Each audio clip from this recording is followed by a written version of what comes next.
And now it's my turn. I have some pre-orders and I was allowed to go to a bookshop unsupervised today. Always a mistake.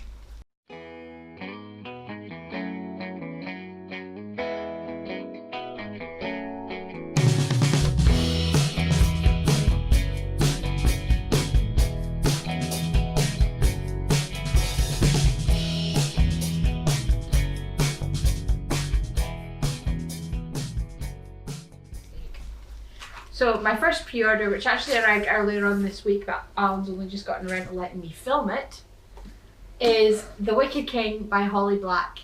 This is the sequel to The Crow Prince, which I got in a fairy loot box and read last year, I want to say. It's absolutely, The Crow Prince is an absolutely amazing, amazing book. It was so amazing that I put the book down and I bemoaned the fact that I wasn't going to be able to read the sequel for ages and ages and ages. In actual fact, I think I said that on this channel because I think I did a book review of it, which Alan's sort of going, did you? I'm going to have to go and link that now. So yes, so sequel to The Crow Prince, The Wicked King, Holly Black. Absolutely, definitely looking forward to reading it. Might actually make it my one of my TBR for February. So excited, can't wait.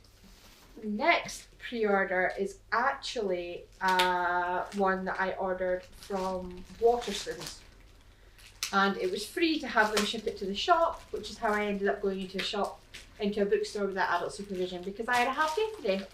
So yay go me. And I got sent an email, I think it was Boxing Day or the day after, about this book, and I thought, oh, that looks like it might be quite interesting. And it had the added advantage of being both signed by the author and it's got purple sprayed pages, so it looks gorgeous as well. And it was not actually an awful lot of money at all. So the book that I have is actually a debut novel, debut author, The Binding by Bridget Collins. Now the book concept sounded really, really interesting. It's all about what would you do if you could forget your past? If you could bind your past up in a book and you would never have to remember it again. And I've never read a book with a plot line like that, and I sort of thought, ooh, that looks like it might be quite interesting. And like I say, it's absolutely gorgeous as the cover. It's got sprayed pages, and when I find it, it's been signed by the author. So, all in all, very, very happy.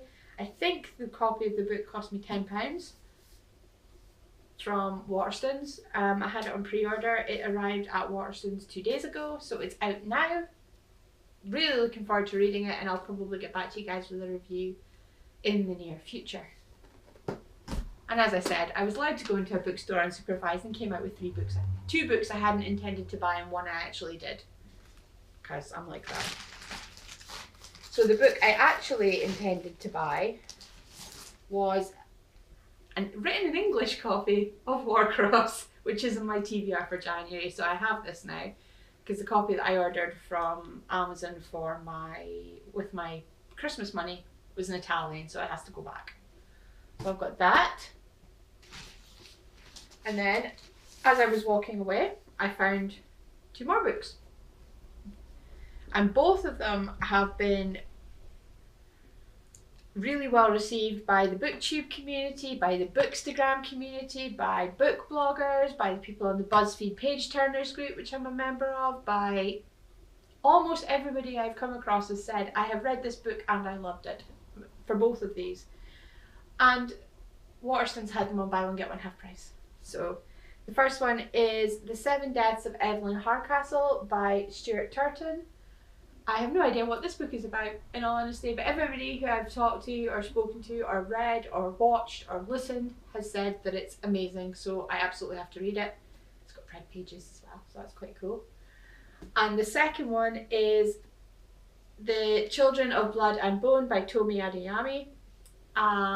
Again, booktubers, bookstagrammers, they were all over this.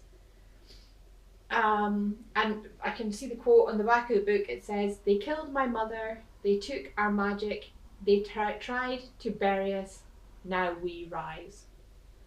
And it's an Own Voices book as well, so it's yeah, thoroughly looking forward to it. So those two will go into the never-ending TBR that I've got to be resurfaced at some point or another. So all in all, I did pretty well, considering I only came out with 2 books I hadn't intended to buy.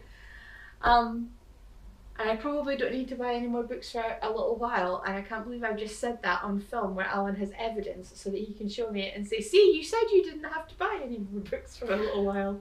So yeah, so lots and lots of new books. You know me, I love books. They are like my best friends and my escape from reality and what I do to unwind. And he doesn't actually mind me spending money on books, in all honesty. We have this thing where he says, you know, Michelle scowled at me and I didn't. Or Michelle was all miffed because I had to go back at work and I wasn't. And I'm saying, you know, well, Alan's like, "No, another book." But he actually doesn't. No, he supports me in all I do. Even if it means that he's bribing me so that he can buy some more cables. Yeah. Which is the first thing I said when you said you bought some books. He says, "Did you get your book?" And I went, "Can you go 4?" And he went, "Oh well, I can buy some more cables then." So yeah, so he's happy.